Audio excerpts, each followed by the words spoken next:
kabarnya hari ini? Semoga kita semua tetap dalam keadaan sehat ya. Meskipun berada di tengah kondisi pandemi COVID-19, tapi itu bukan menjadi suatu alasan bagi kita untuk berhenti belajar. Karena belajar itu tidak hanya suatu kewajiban, namun lebih dari itu, belajar merupakan suatu kebutuhan yang harus dipenuhi. Tidak mengenal waktu, tempat, keadaan, ataupun usia. Ya, meskipun kita belum bisa berangkat ke sekolah, namun masih ada banyak hal yang bisa kita lakukan. Salah satunya, belajar dari asyik bersama Ibu Fatia dalam pandemi Pandai Ekonomi. Pandemi ini bukan virus berbahaya ya, melainkan ini adalah virus baik yang akan memberikanmu ilmu pengetahuan. Untuk itu jangan lupa siapkan buku dan alat tulisnya dan saksikan video pembelajaran ini sampai selesai. Jangan skip ya. Bismillahirrahmanirrahim. Assalamualaikum warahmatullahi wabarakatuh. Waalaikumsalam warahmatullahi wabarakatuh. Sebelumnya Ibu boleh minta aktifin kameranya dulu. Coba aktifin kameranya. Biar Ibu bisa lihat. Nah. Ya. Baru Zalfa yang mengaktifkan, ya. Rahasia. Ya. Belum mandi, Bu. Ya, nggak apa-apa. Ya, baik. Bagaimana kabar kalian hari ini? Alhamdulillah baik, Bu. Ibu gimana? Alhamdulillah. Baik, Bu. Ya, alhamdulillah. Semoga kita semua tetap dalam keadaan sehat ya. Pada pertemuan ini, kita akan mengawali pembahasan bab 4 tentang indeks harga dan inflasi. Ya. Namun sebelum kita memulai pembelajaran hari ini, alangkah lebih baiknya kita berdoa terlebih dahulu ya. Berdoa dimulai. Berdoa. Ulah sabar huai atuh.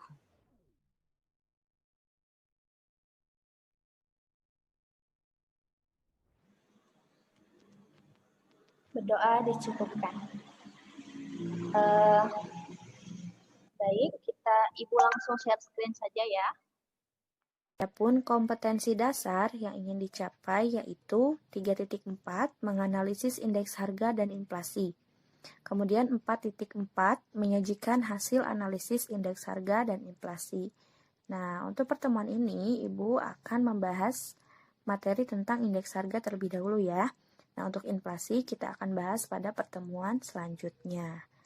Nah, indikator pencapaian kompetensi pada pertemuan ini yaitu kalian diharapkan mampu pertama mengidentifikasi pengertian indeks harga, kedua mengidentifikasi tujuan perhitungan indeks harga, ketiga menjelaskan macam-macam indeks harga, keempat menerapkan metode perhitungan indeks harga. Nah, baik langsung saja pada materi pembahasan pertama yaitu pengertian indeks harga. Nah, dalam kehidupan sehari-hari tentu kita tidak asing lagi dengan kata harga ya. Harga dapat diartikan sebagai jumlah uang atau alat tukar lain yang harus dibayarkan untuk produk ataupun jasa. Harga juga dapat berarti nilai dari sebuah barang ataupun jasa. Nah, misalnya nih, ketika kita mengunjungi sebuah toko, pastikan di dalam toko itu barang yang dijual memiliki harga gitu ya, memiliki nilai.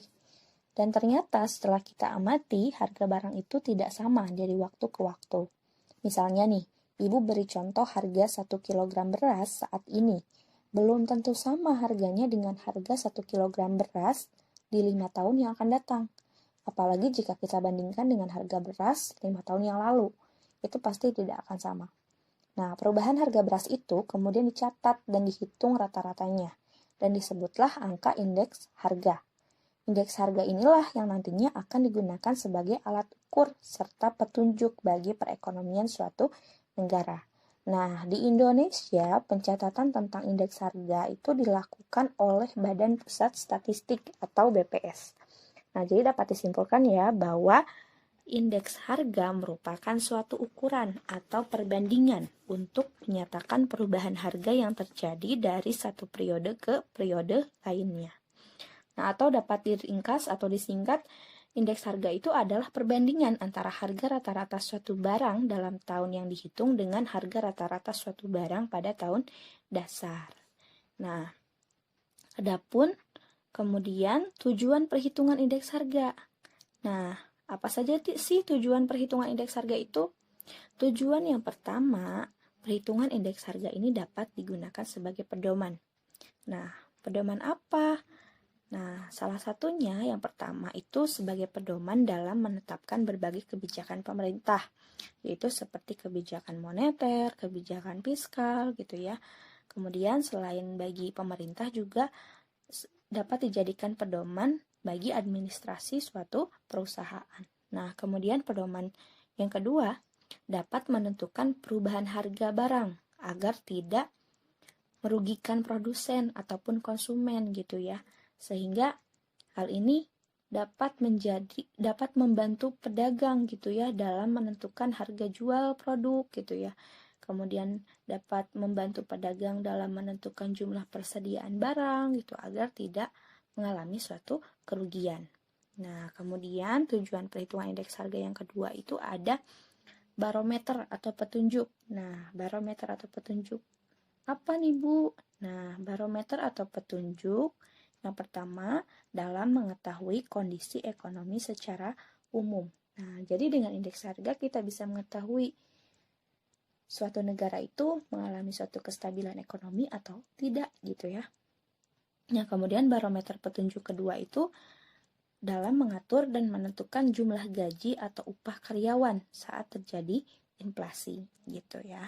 Kemudian tujuan perhitungan indeks harga yang ketiga itu sebagai alat ukur. Nah, alat ukur apa? Yang pertama sebagai alat ukur dalam mengukur tingkat kemajuan ekonomi gitu ya. Nah, kemudian alat ukur yang kedua sebagai alat ukur dalam menyelidiki faktor yang mendorong atau yang menghambat kemajuan ekonomi atau sebagai deflator. Di mana deflator itu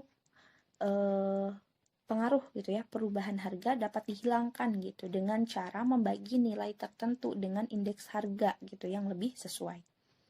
Yang mana proses tersebut disebut proses deflasi, sedangkan pembagiannya disebut deflator. Nah, kemudian macam-macam indeks harga. Jenis indeks harga yang pertama itu ada indeks harga konsumen atau IHK. IHK ini mencatat, mengukur, serta menghitung harga rata-rata dari barang dan jasa yang dikonsumsi oleh rumah tangga konsumen dalam suatu periode waktu tertentu gitu. Nah, barang-barang dan jasa yang dianggap mempresentasikan belanja rumah tangga konsumen tersebut kemudian dihitung rata-ratanya.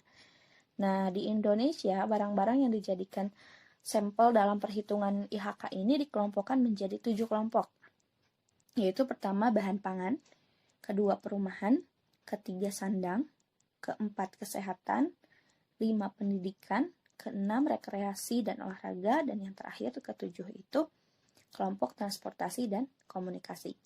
Nah, kemudian jenis indeks harga yang kedua ada indeks harga produsen atau IHP. Atau juga lebih dikenal dengan indeks harga perdagangan besar, IHPB gitu ya. Nah, IHP ini adalah angka indeks yang menggambarkan tingkat perubahan harga di tingkat produsen gitu ya. Nah, data IHP ini nantinya dapat digunakan sebagai indikator dini gitu untuk mengukur bahan mentah dan barang jadi yang diperjualbelikan di pasar, baik pasar grosir atau eceran gitu. Perhitungan IHP juga dapat digunakan sebagai alat bantu dalam penyusunan neraca ekonomi, serta membantu dalam distribusi barang, terus distribusi marginal perdagangan gitu ya, dan lain-lain. Kemudian jenis indeks harga yang ketiga ada indeks harga yang diterima petani. Nah, indeks harga yang diterima petani ini digunakan untuk mengukur rata-rata perubahan harga dalam suatu periode gitu ya, dari barang-barang yang dihasilkan oleh petani. Nah, indeks harga Ini kemudian akan digunakan untuk melihat fluktuasi naik turunnya harga barang yang dihasilkan oleh petani. Pemerintah juga dapat menggunakan indeks harga ini dalam perhitungan pendapatan di sektor pertanian. Nah, ingat ya kata kuncinya kalau indeks harga yang diterima petani itu yang dihasilkan oleh petani. Nah, kemudian jenis indeks harga yang keempat ada indeks harga dibayar petani. Nah, indeks harga ini mengukur rata-rata perubahan harga dalam suatu periode dari barang atau jasa yang dikonsumsi atau yang digunakan oleh petani. Nah, baik itu biaya modal, biaya produksi, konsumsi rumah tangga, pajak, dan lain-lain gitu ya. Indeks harga ini digunakan untuk melihat fluktuasi harga barang yang dikonsumsi. Jadi ingat ya pembedanya antara indeks harga yang diterima petani dan indeks harga yang dibayar petani. Nah, kalau indeks harga yang diterima petani itu kata kuncinya yang dihasilkan oleh petani. Sedangkan indeks harga yang dibayar petani itu kata kuncinya yang dikonsumsi, yang digunakan oleh petani. Nah, kemudian indeks harga yang kelima itu ada indeks harga saham. Nah, indeks harga saham ini adalah indeks harga yang mengukur perubahan harga saham di pasar modal, di mana dengan melihat perkembangan indeks harga saham, maka para pelaku pasar saham itu dapat membuat keputusan yang tepat dalam kegiatan jual beli saham. Pembahasan selanjutnya yaitu metode perhitungan indeks harga. Yang pertama yaitu metode tidak tertimbang atau menggunakan agregatif sederhana atau disingkat dengan IA, indeks agregatif sederhana, yaitu diperoleh dengan cara sigma PN dibagi sigma PO dikali 100% atau jumlah PN dibagi jumlah PO dikali 100%. PN ini adalah harga pada tahun yang dicari, yang disimbolkan dengan PN. Kalau harga pada tahun dasar itu disimbolkan dengan PO. Yang kedua yaitu menggunakan metode tertimbang. Ada dua cara, yaitu pertama ada metode less payers. Ini disingkat dengan IL. Cara mencarinya yaitu sigma PN dikali QO dibagi sigma PO kali QO dikali 100%. Nah, QO itu adalah jumlah barang pada tahun dasar. Sedangkan metode tertimbang yang kedua yaitu metode PASC atau disingkat dengan IP. Cara mencarinya yaitu sigma PN kali QN dibagi sigma PO kali QN dikali 100%. QN itu adalah jumlah barang pada tahun yang dicari. Nah, anak-anak, kalian gak usah bingung ya. Dalam menghafal rumusnya, kalian tinggal mengamati dan lihat saja penimbangnya, di mana metode less payers itu penimbangnya menggunakan QO atau jumlah barang pada tahun dasar. Jadi harga pada tahun yang dicari dengan harga pada tahun dasar itu ditimbang dengan jumlah barang pada tahun dasar, yaitu QO. Nah, sedangkan metode PASC penimbangnya itu adalah QN, yaitu jumlah barang pada tahun yang dicari. Baik harga pada tahun yang dicari dengan harga pada tahun dasar itu ditimbang dengan jumlah barang pada tahun yang dicari atau QN. Kalau metode agregatif sederhana itu kan tidak tertimbang ya, jadi dia itu tidak dikalikan dengan apapun karena semua barang dalam metode ini dianggap sama pentingnya. Nah, kalau metode tertimbang itu ada penimbangnya. Nah, kalau less payers itu menggunakan QO tadi atau jumlah barang pada tahun dasar. Nah, sedangkan metode PASC itu penimbangnya itu adalah QN atau jumlah barang pada tahun yang dicari. Biar lebih jelas dalam penghitungan indeks harga, kita langsung ke latihan soal yuk. Nah, kita mulai dari soal yang pertama ya. Di bawah ini adalah tabel harta kebutuhan yang dikonsumsi rata-rata oleh penduduk di kota Jepara pada tahun 2017 sampai dengan 2019. Nah, ini tabelnya ya, bisa dilihat. Nah, kalian amati gula pada tahun 2017 harganya sebesar 10.000, sedangkan pada tahun 2018 naik menjadi 11.000 dan pada tahun 2019 naik lagi menjadi 11.500. Nah, silakan diamati yang lainnya sendiri ya.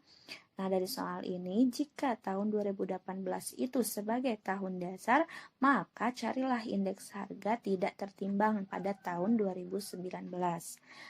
Nah, karena pada soal ini sudah diberitahu bahwa 2018 ini adalah tahun dasar, maka kita bisa tulis di sini bahwa harga tahun 2018 adalah PO-nya. Sedangkan karena tahun yang dicari atau ditanyakan itu tahun 2019, maka harga pada tahun 2019 ini adalah PN-nya. Nah, sedangkan rumus IA itu kan delta PN ya, sigma PN dibagi sigma PO dikali 100%. Sehingga kita harus tahu dulu gitu ya jumlah PN dan PO-nya. Nah, kita jumlahkan dulu gitu ya. 11.500 ditambah 10.500 ditambah 22.000 ditambah 9.000 hasilnya 53.000. Nah, 11.000 ditambah 10.000 tambah 21.000 ditambah 8.500 hasilnya adalah 50.500. Nah, kita taruh di sini ya, PO-nya 50.500. Nah, di situ. Nah, kemudian PN 53.000 taruh di situ. Setelah itu, angka ini kita masukkan ke dalam rumus. Sigma PN ganti dengan 53.000, sigma PO ganti dengan 50.500. Nah, jadi seperti ini ya. Nah, 53.000 dibagi 50.500 hasilnya adalah 1,05. Nah, 1,05 ini kemudian dikali 100%, maka hasilnya adalah 105%. Maka jawaban yang betul dari A, B, C, D, E ini adalah jawaban B. Betul sekali anak-anak. Nah, soal yang kedua, di bawah ini adalah tabel harta kebutuhan yang dikonsumsi rata-rata oleh penduduk di Kota Semarang pada tahun 2018 sampai dengan 2019. Nah, ini ada datanya ya. Kemudian yang diminta adalah jika tahun 2018 sebagai tahun dasar, hitunglah indeks harga tahun 2019 menggunakan metode Laspeyres. Nah, maka rumusnya yang kita gunakan adalah IL sama dengan sigma PN kali QO dibagi sigma PO kali QO. Maka langkah selanjutnya kita identifikasi dulu mana PN, mana PO. Nah, jika tahun 2018 ini sebagai tahun dasar, maka harga pada tahun 2018 ini adalah PO. Sehingga kalau harga pada tahun 2018 ini PO, maka jumlah barang tahun 2018 ini adalah QO. Maka secara otomatis harga pada tahun 2019 ini adalah PN ya, karena yang ditanyakan. Dan jumlah barang tahun 2019 ini adalah QM. Nah, setelah itu kita cari PN kali QO-nya. Nah, mencari perkalian dari kolom ini PN dengan kolom ini ya, QO. Nah, kita membutuhkan satu tabel lagi nih. Tabel PN kali QO. Nah, kita kalikan satu per satu. 11.500 dikali 10, maka hasilnya 115.000. Nah, kemudian 10.500 dikali 15, kita tulis di sini hasilnya 157.500. Nah, kemudian 22.000 dikali 20, kita tulis di sini hasilnya adalah 440.000. Kemudian 9.000 dikali 25, hasilnya adalah 225.000. Nah, setelah itu kita jumlahkan ya. Dari atas sampai ke bawah, 115.000 ditambah 157.500 tambah 440.000 ditambah 225.000, jumlahnya adalah 937.500. Ini adalah jumlah PN kali QO. Nah, kemudian kita cari nih PO kali QO. Kita tulis di situ ya. PO2 ini, nah kali QO. 11.000 dikali 10, hasilnya kita tulis di sini yaitu 110.000. Kemudian 10.000 dikali 15, hasilnya 150.000. Kemudian 21.000 dikali 20, hasilnya adalah 420.000. Kemudian 8.500 dikali 25, hasilnya 212.500. Setelah itu kita jumlahkan dari atas, 110.000 ditambah 150.000 ditambah 420.000 ditambah 212.500, hasilnya adalah 892.500. Nah, sudah ketemu jumlahnya, kita tinggal masukkan ke dalam rumus. PN sigma PN kali QO kita ganti dengan 937.500. Sigma PO kali QO kita ganti dengan 892.500. Nah, hasilnya seperti ini. Kemudian kita bagi 937.500 dibagi 892.500. Hasilnya adalah 1,05 dikali 100%. Maka setelah dikalikan maka akan ketemu bahwa indeks Lice-Virus-nya itu 105%. Nah, ini adalah jawaban dari soal yang kedua. Kita lanjutkan ke soal yang ketiga. Nah, datanya ini sebenarnya masih sama dengan nomor 2 tadi, namun pertanyaannya carilah indeks harga tahun 2019 menggunakan metode Pasce.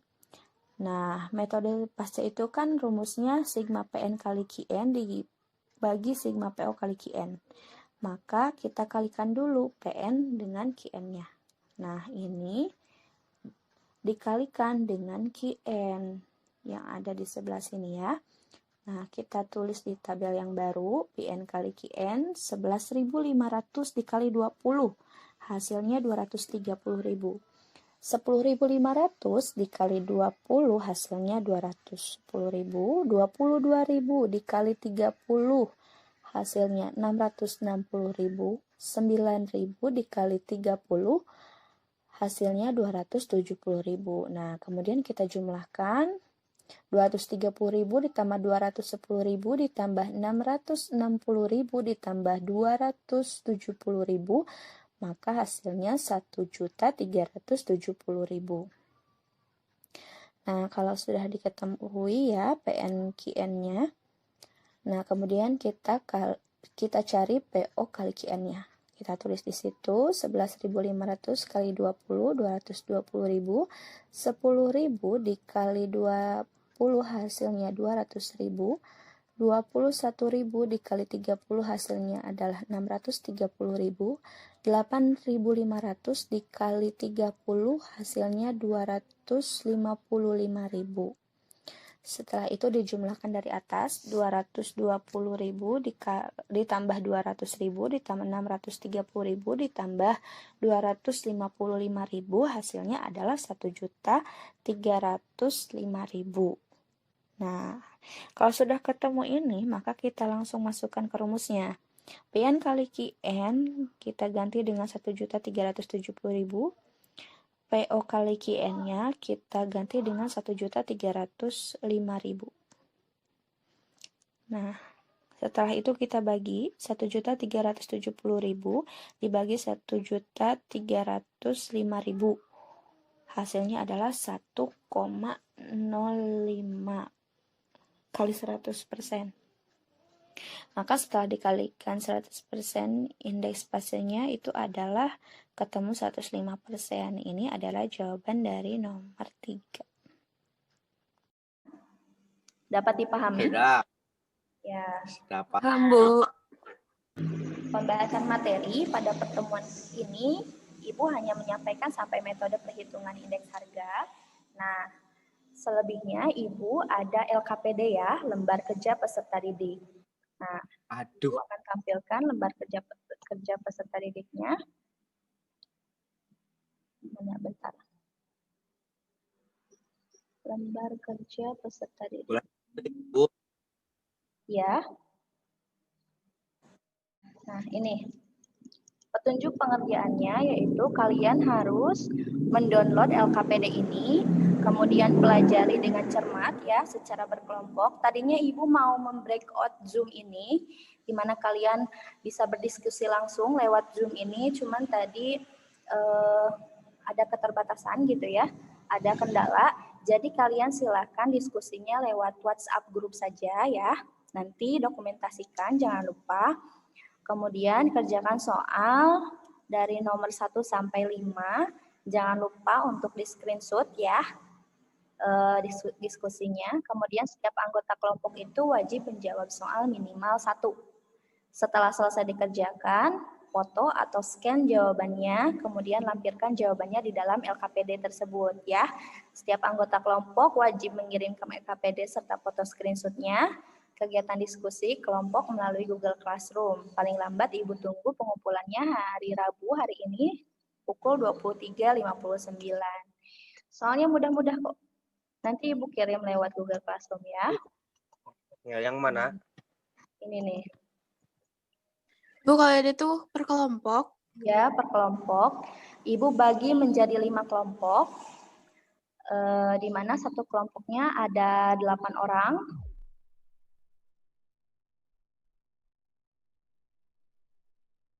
Dan ada 7 orang ya, di mana tiap orang itu kebagian 1 soal. Gimana? Jadi tapi nanti apa sih? Pengumpulannya? Kirimnya ke GC langsung masing-masing gitu? Ya, kirimnya ke GC masing-masing gitu ya. Meskipun dikerjakan secara kelompok, tapi ngirimnya masing-masing. Jadi gini, kalian mengerjakan misalnya Ernanda nih kebagian nomor 1, kemudian dia kebagian nomor 2, kemudian Hasna kebagian nomor 3 misalnya, kemudian disatukan, misalnya nomor 1 oleh Ernanda, ini hasil jawabannya ditulis tangan ya, di scan. Nah, kemudian setelah disatukan, baru kalian kirim di GC ya. Dan kalau misalnya ada yang belum dipahami atau yang ingin ditanyakan, bisa langsung ke Ibu. Atau mau langsung sekarang ada yang mau ditanyakan? Terkait itu kan ngumpulinnya di satu, jadi kan ngumpulinnya masing-masing. Cuma itu tadi udah di dalam satu file itu udah semua nomor gitu, apa cuma yang kitanya aja? Semua nomor ya. Jadi semuanya sama itu ngirimnya. Jadi ngirimnya lembar LKPD, terus bukti diskusi kalian gitu ya, dipoto. Jadi 2 ya. Siap, Bu. Bukti diskusinya itu lewat WA group. Ya, WA group. Tadinya Ibu mau membreakout Zoom ini biar kalian bisa masuk ke ruangan-ruangan per kelompok gitu ya. Cuman tadi Ibu lupa belum di-setting gitu ya. Belum di-setting. Jadi Ibu mau nanya. ya, silakan. Kan diskusi itu di WA group ya, berarti kayak diskusi chatnya di screenshot gitu. Iya, bukti kalian mengerjakan itu di screenshot gitu. Atau enggak misalnya kalian makasih, Bu. mau video call lewat WhatsApp gitu ya, boleh. Terus di screenshot. Siap, Bu. Gitu. Ada lagi yang mau? Ibu berarti kirimnya nanti nunggu beres semua ya, Bu, baru kirim. Iya, beres semua, baru ngirim. Ibu kasih waktu tenggang sampai jam 12 malam nanti ya. Baik, ada yang ditanyakan? Diketik? Di scan deh. Ditulis tangan. Tulis tangan. Oh iya. Ya. Ya. Kemudian ada yang menjawab soal gitu ya. Kan soalnya ada 5 ya. Nah, yang 3 itu ada yang bikin rangkuman, ada yang bikin kesimpulan gitu ya. Jadi setiap orang kebagian ya. Mungkin untuk pembelajaran ini Dihan. tutup dulu ya. Sekarang silakan kalian lanjutkan untuk bekerja kelompok gitu ya, menyelesaikan LKPD. Ibu tunggu pengumpulannya. Dan untuk materi pembelajaran di minggu yang akan datang, Ibu akan membahas tentang inflasi dan permintaan penawaran uang. Ya. Berwawancara, Bu. Ya, siapa barusan yang Raihan, Bu, Raihan. Raihan Suryana. Rehan, Bu. Mau tanya lagi. Iya, silahkan dia. Kalau kelompoknya itu dari ibu atau Kelompoknya silakanlah kalian bikin sendiri 8 orang ya. Kelompok tiket. Ada yang 8 orang, ada yang 7 orang. Gitu. Bebas aja. Silakan. Sama ibu. Sama ibu ih. Sama ibu. Pilih. Tugasnya 2 analisis, soalnya 2 analisis, 3 soal hitungan ya. Jadi ibu mau lihat bagaimana pemahaman kalian dalam menerapkan metode perhitungan tadi. Ya. Iya, Bu. Langsung dimulai diskusinya, silakan.